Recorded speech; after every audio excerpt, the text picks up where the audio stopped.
Alright, so here we are, the night before, China Air, discount carrier of the Pacific. When George first told me we were going to be on China Air, I said, what kind of planes do they use? Boeing, Airbus, I'll be okay. Turns out they use an Airbus. We made it down to gate 159, naturally the very end of the south end of the Tom Bradley Concourse, and that's our plane. And it's a big one. Look at those engines. I mean, you could have a family of 4 live inside one of those engines, and maybe you have a spare bedroom. So that's China Southern, but the really good news is there's a bar here, and I'm going to have one for the road, or one for the air, I guess. We're getting ready to board. I haven't seen lines like this since 1957 at Space Mountain at Disneyland, but it's an Airbus 380. It's a big plane, so we've got lots of folks all in line getting ready to fly to Guangzhou. No, I probably pronounced that wrong. We'll get the right pronunciation in the next segment. So here we are at the crossroads of the International Terminal, upper level. It's kind of, in a way, your typical international terminal, so we feel comfortable. And oh, geez, look.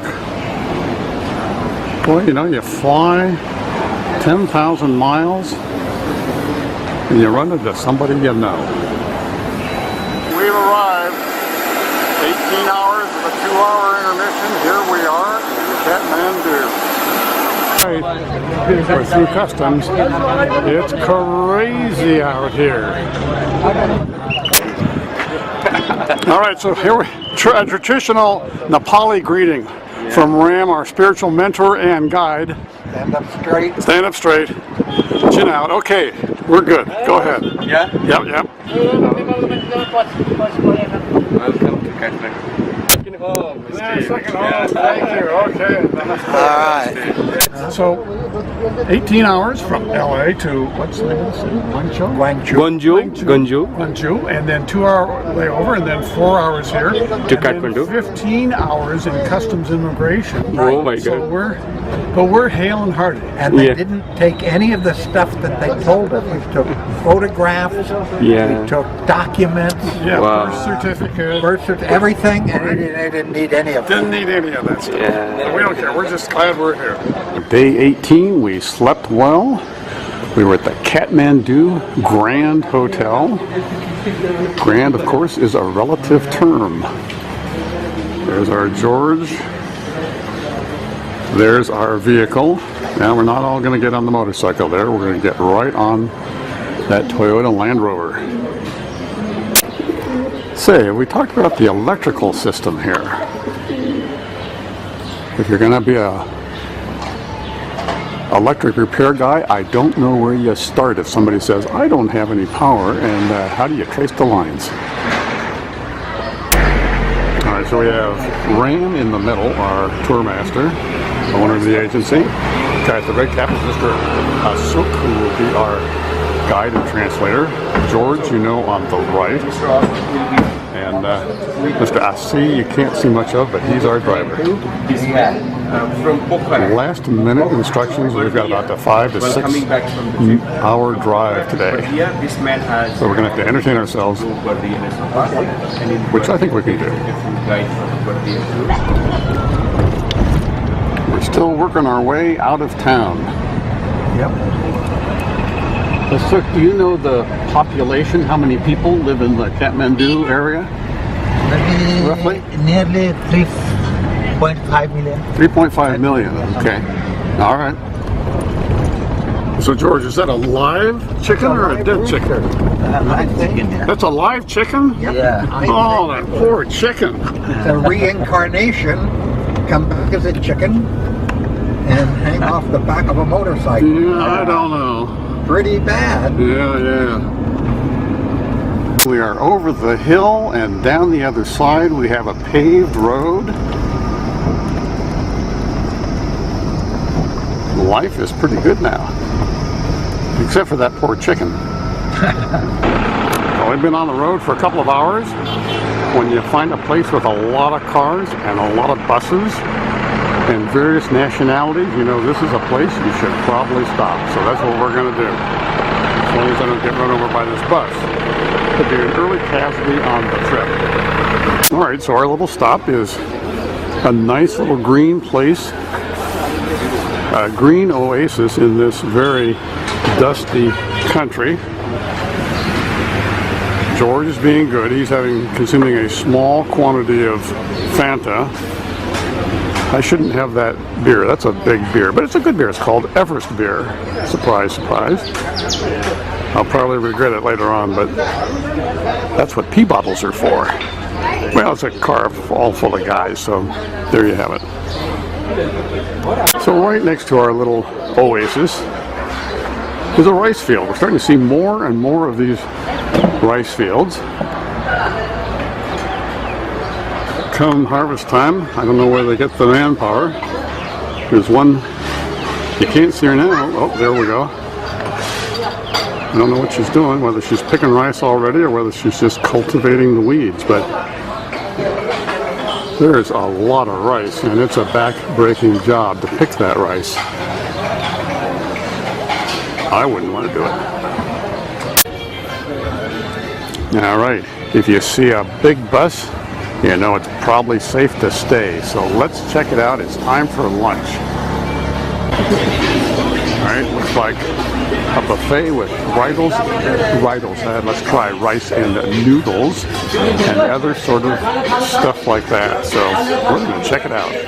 If you're going to go to the head, you want to have lots of tile and ladies and gents, but lots of different kinds of tile. And I'm going over here to this place, and we got lots of places to wash the hands. All right, now you ladies probably don't want to look at this, but look at all this tile. I mean, this is fancy. This is lunch, the stuff on the little cup, that's some kind of chicken, maybe the chicken that we saw on the motorcycle. George is playing it safe though. He's just sticking with a Fanta. This is not one of the better parts of the road, that's for sure. And as I said earlier, I don't think I'd want to be the Minister of Transportation in charge of roads. Fortunately, the windows are closed and we have the air conditioning on. Well, we have finally arrived at Pokhara. The lake is that direction. We're not too far off the main drag, which is filled with tourist stores. George is going in there to Atika Classic Hotel, which is where we're staying. Just arrived in our little room. These have sort of Nepalese type of design, and as a bonus, we've got a pretty nice little view of the tourist area of Pokhara. You can see in the distance the lake. The king used to have a summer palace here. Of course, they don't have a king anymore, so I don't know who got the summer palace. This is the main drag for Pokhara. I should say main tourist drag. On a percentage basis, Westerners are a very high percentage here compared to your average Nepali city. So we're going to go find an Everest beer. Day number 3, and we had a little bit of rain. We're still in Pokhara, but we're heading to our next destination there. Probably about 5 or 6 hour drive. It's a little chilly this morning. Had a bit of a rain, which they normally don't have. But what it has revealed is our first glimpse of one of the mountains. Now we're not going on that one. We did that in that area on our very first trip. We're going somewhere else. And just a cultural comment, a lot of folks here, of course, can't afford cars, so they ride motorcycles. Now these guys must be all on their way to work because there's no family members, but on the road yesterday we saw a lot of men with women behind them and sometimes even small children. So it's time for the morning fuel up. I don't see much happening though, so not quite sure what the holdup is. These guys are probably also anxious as well. So we just found out no electricity, so we're not getting any fuel either. So maybe we're hanging around for a little while. I don't know how long. I think the rest of the city has power, so maybe it's just a fuse or something. Well, while we're waiting for fuel, here's a look at the Annapurnas. This is the western side of Nepal. They're not as famous. They get no respect. Everybody wants to go to Everest. Well, not everybody, but almost everybody. But those are pretty high mountains. We're talking 15 to 20,000 feet high. Still have snow on them. But we're not going there. That's north, we're going west. Meanwhile, still no power and the line's getting longer now. If I was one of these guys, unless I was out of fuel, I'd ride somewhere else, but maybe this is the only fueling station around for a few miles. So I just asked our guide, Asuk, if we get to come back this road. We're on our way to a town called Benny, and he assured me that we do. And George and I are so happy about this because this road has certain characteristics that we want to experience twice. Yeah, maybe we forget or miss something. Yeah, in case we miss something. That's entirely possible. So the interesting thing about this stretch of the road is this is a two-way road. Fortunately, we don't have much traffic coming the other way. And oh, here's a turnout. Okay, so there's plenty of space because we got this turnout. A lunch break. We're at the little town of Benin. And they tell me it's safe to eat here, so that's what we're gonna do. We've got about another 2-hour drive, and the road is really rough compared to what the road has been that we've been on. So are we ever looking forward to that? Alright, so Anthony Bourdain, I am not, but we are going to partake of the national dish here. I filmed the cooking. Yes, cooking. Good cook? Namaste, good cook. Okay. Alright, so this is lunch. This is the national dish. Looks pretty good. We're going to give it a try. I just wish Tony was here to help instruct us. Okay. Yeah, we're on our way to Johnson, and this is supposed to be the good part of the road. We'll see. Our guide has told us that there's a 4-lane freeway at the end of this, but we're not sure that's really true. We're stopping on our pilgrimage to Johnson just to film this spectacular waterfall that's coming down. And we've got the mountain just peeking over the top. Which one is that? Is that Annapurna? Okay. We love safe, stable bridges. Like this one coming up right here.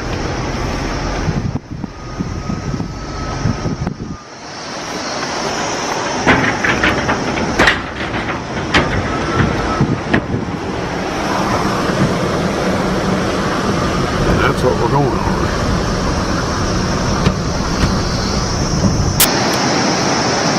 Well, thank goodness we don't have to go across this bridge. It looks like it's seen its better days. Can't imagine taking a yak with pack supplies across that. And instead, we get to go across this modern, we hope, structurally sound bridge and start making our way. To get my focus right, up there. Well, okay, I was wrong. We're not going across that bridge. We're going to the right. What does that look like? A great road. We're going to the right to get to Johnson, which is supposed to be a town that got its start on the old Silk Road. Going east and west, we're going north. Well, we're not setting any speed records, but we're having a great time. And we don't know, we may be setting it. Well, we could be setting a speed record. I mean, imagine doing this by yak. Right.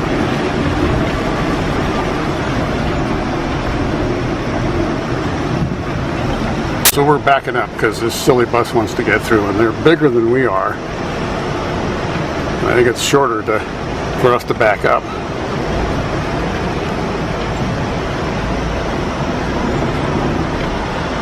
Well, we're not there yet, and actually I think I misread the sign. It was 2 kilometers to Tim's check post. Director of Information Management.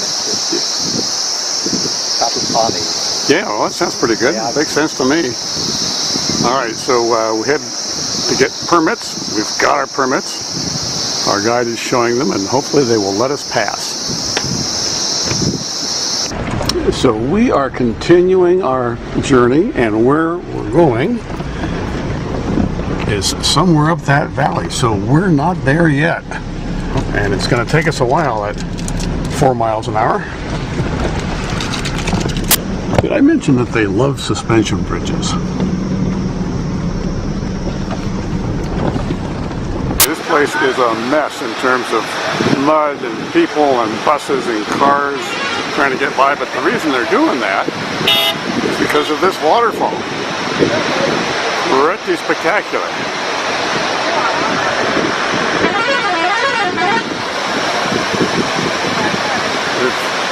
We've also been informed we only have about another 2 hours to go. Oh man, I'm so looking forward to an Everest beer. Maybe 2. Alright, so here now we got, certainly.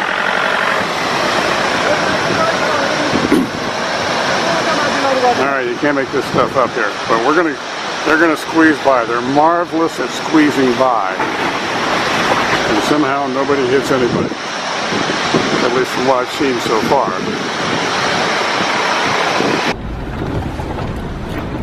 This is getting better all the time, and I think it's getting steeper and steeper off to our right-hand side. I'll show you the down distance in a second here. Yep, that's pretty far down. Let's keep them wheels on the road. Whoa, doggies. Yeah, well, we've got hikers, we've got bikers, and we've got a couple of vehicles coming the other way. So we're stopped at a wide spot in the road. All right, so daylight is turning into twilight, and twilight is beginning to fade, and I'm beginning to fade. So I guess we're not going across that bridge. Something wrong in there. Something wrong? Yeah. Oh, okay. I don't want a bad bridge. I don't want to go across a bad bridge. Oh, so we're going across the river instead. Well, it's not a very deep river. Like this one is But it's cold though. Yeah, cold, yeah. Cold river, all right. Yeah. Glacial melt. Well, there's the bad bridge. It's okay to me, but I'm glad we're over here. They love their bridges. Finally arrived after a long, hard drive. Kalapani Guest House. Also the Annapurna Coffee Shop and Bakery. So that's pretty cool. So that's our place. I have no idea if we have heat in our rooms. I'm guessing we probably don't, but you'll be the first to find out. But we are so happy to be here. Oh, and I got to do the mountain up there. It's a nice mountain. I don't know, maybe this is the annex for overflow or something. Oh, and there we go. So we're getting up there. I have no idea how high we are. We're not all that high. Maybe 8,000 or 9,000 feet. I'll find out and give you a real number soon. So here we go into our little place right here. Oh, come on, George, put your shirt on here.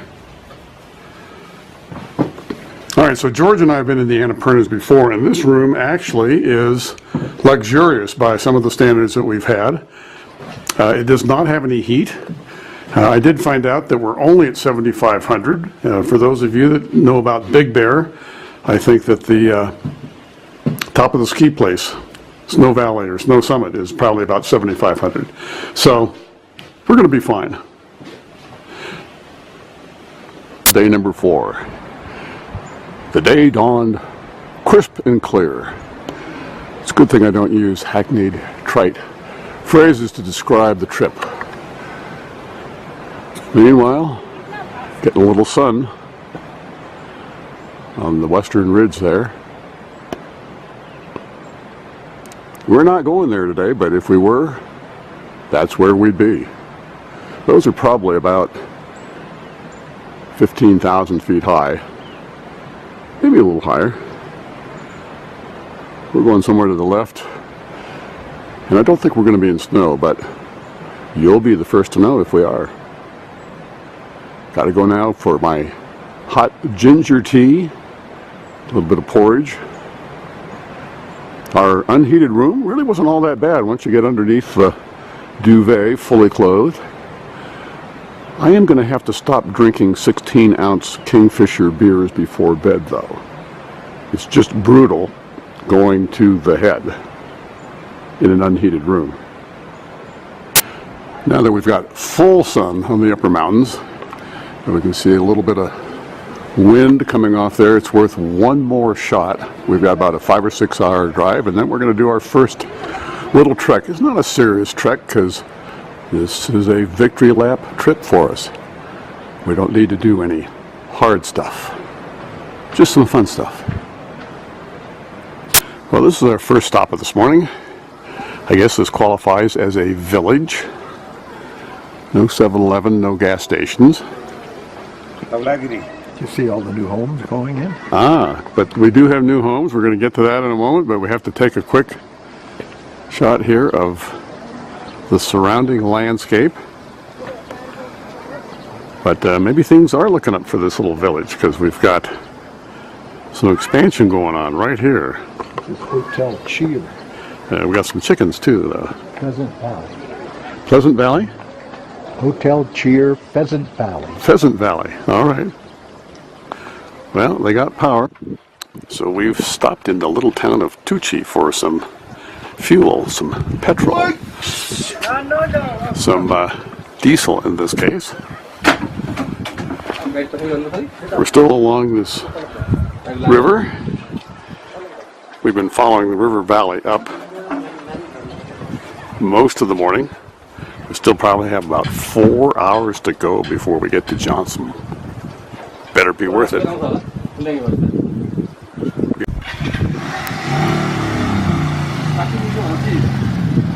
So a time-honored process of siphoning.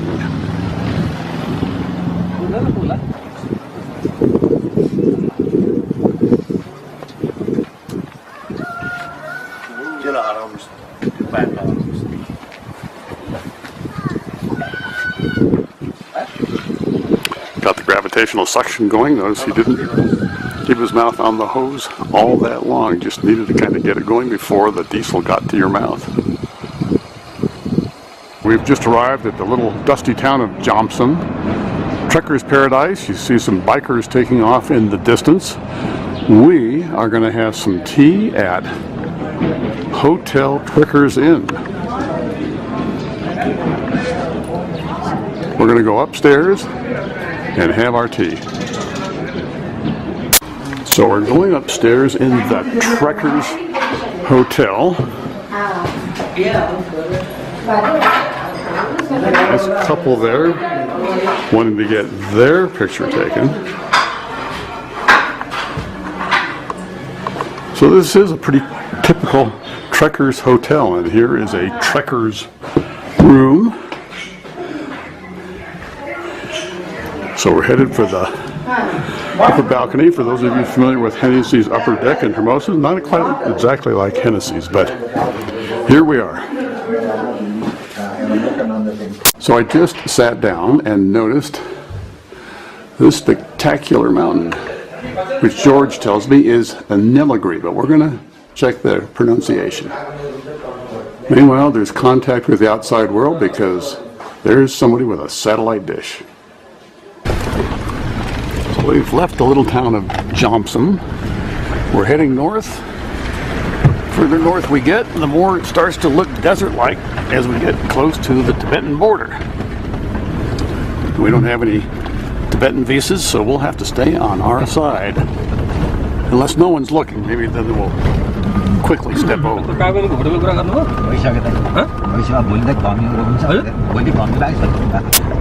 Well, there's another suspension bridge.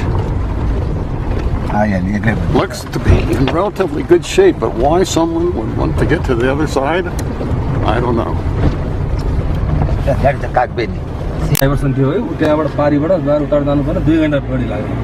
We're so excited.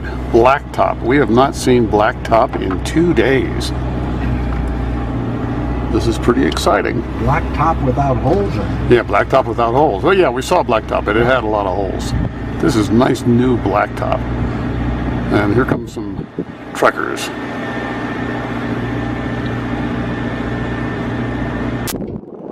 Well, we have arrived at the Muktatani village and monastery. Bit of a climb up.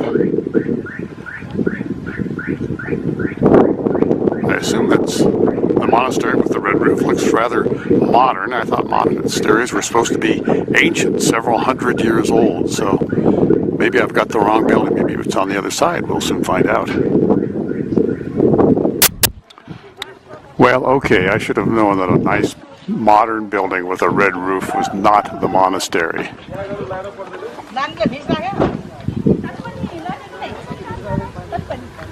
It's somewhere up there.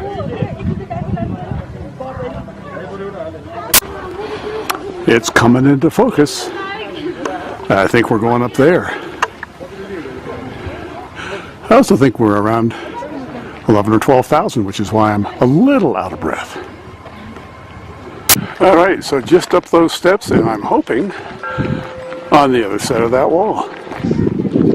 It's either noon or the dinner bell. And motorcycles. Nobody said anything about using a motorcycle to get up here.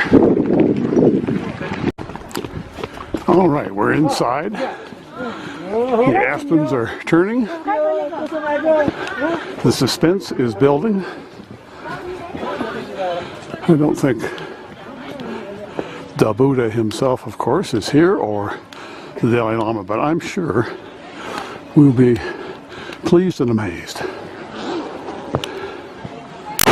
We're almost there. Anytime you hear rushing water, you know you're almost there. So if you have a big request of Buddha, you need a big prayer wheel, and there it is, turned by water. You don't have to go up and turn it yourself. It's a free turn. Just think how Lord Buddha can guide your life. All right, so I think this is the primary spot. We've got more tourists than we have monks. Perhaps they are sequestered in prayer, but right now it's overrun by hordes of tourists, kind of like us. So a little historical perspective: if you are really devout, you strip down to your underwear and you walk that entire area, touching each of the cows. And although I said Buddhist, this is actually has elements of the Shiva temple, where you come to ask for forgiveness. Well, I could use some of that. So this is Lord Buddha. And since we're about as high as we're going to go, just want to show you where we've been. And actually, of course, where we have to go back. On the other hand, we're not climbing that mountain. I know you're saying the right word. I just have to do where the accent is. But that's the road we came up, and that's the road we're going back on.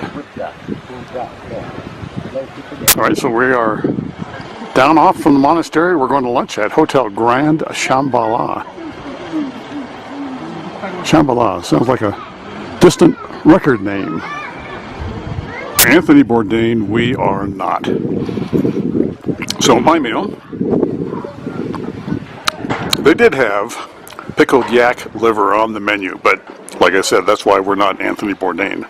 Mine's more prosaic. It's supposed to be beef with rice. Could be yak though. I'm thinking it might be yak.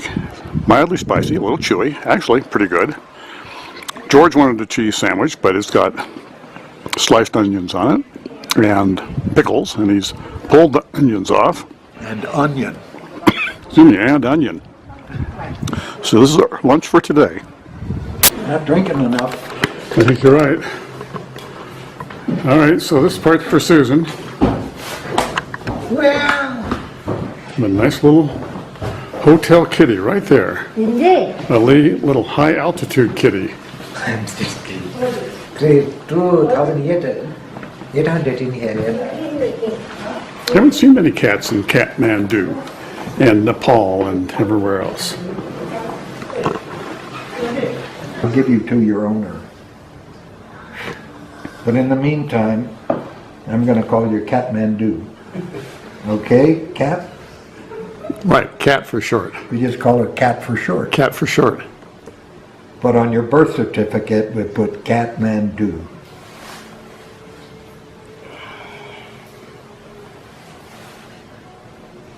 Oh, she's really a pup. I mean, she's It's just a brand new kitty. a few weeks. Yep.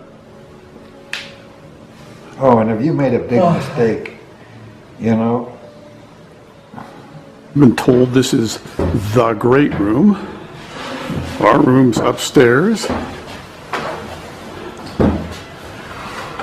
George carefully put the cat over in the couch. And now he's carefully getting up the stairs. This one? Yeah. We're out for a little stroll. And we're wondering if the McDonald's folks know about this. It's a good chance these guys are never going to get caught. We are in the local monastery. These are little monkettes in training. Some of them will actually go on to be monks, other will not. We're going to go into the temple. We have to leave our shoes here. Leave our shoes here.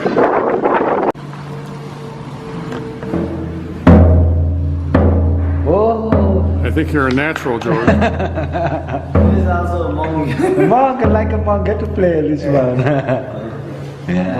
I don't know if this is a possible convert or a possible sacrifice. Not sacrifice. Not sacrifice. Okay, wrong religion. Like the bell in there. It's got a bell, so this has got to be the leader.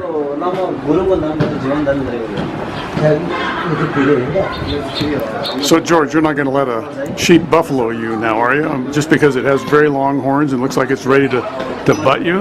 Like it's ready to destroy me? It does, doesn't it? Yeah. I'm assuming he can't get in here Right. because of that. I think you're safe. Well, and we're sort of wandering up close to the old monastery, 585 years old. Let's see how far we can get before we either have to turn back or get turned back. This place is not totally abandoned because there is a door with a lock. Yet on the other hand, some of it is in a bit of disrepair. It also looks like some power lines and some water lines.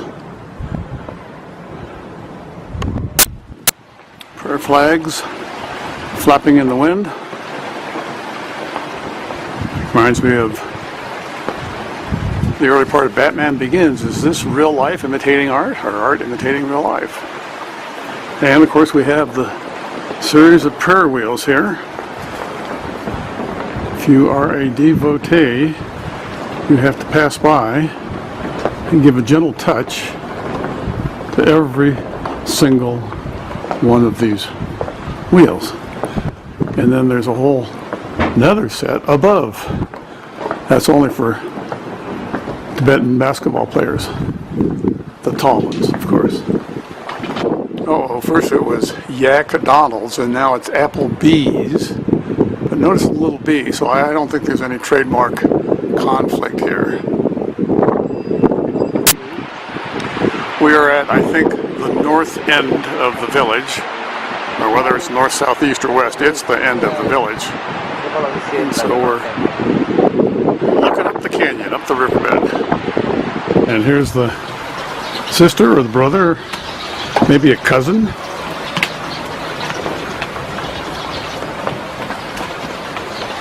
Go home, little doggy, go home. Look at that, they listen to me. They're going home. Now, if I could only get the two cats we have at home to react like that. Say, would you like to meet a nice man named Colonel Sanders? No answer. Smart chicken. Day 5. It dawned crisp and cold. I've got to stop using that phrase. Got to come up with something else. But it is crisp and it's cold. So this herder whistled. The horses went over to drink. He whistled again, and off they go to wherever they're going. And we said breakfast at 7, and when they say 7, they mean 7. So we're just killing some time. We've got almost an 8-hour drive ahead of us, which we're both not looking forward to. But we're going to some place that they tell us isn't even on the map. So we're looking forward to that, or at least after 8 or 9 hours, it better be good, even if it's not on the map. Our little unheated room was still warm enough, all things considered. We're looking forward to ginger tea and porridge and a glass of apple juice. Surprisingly, they had a lot of apple fields at a slightly lower level. Well, we are getting ready to leave Kagbani, but we couldn't leave without saying goodbye to the goats. Goats being a main economic indicator of wealth around here. All right, so goodbye, goats.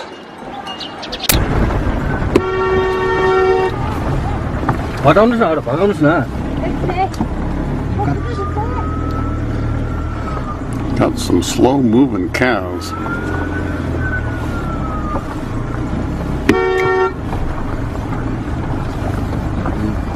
Cows don't care.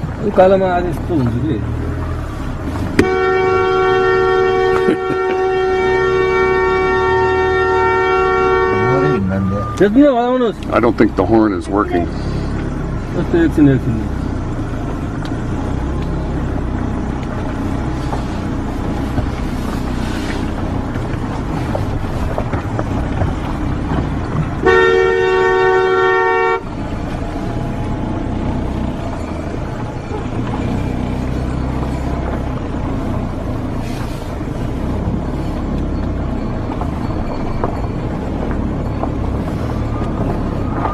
We got one cow left. Nope, 2 cows.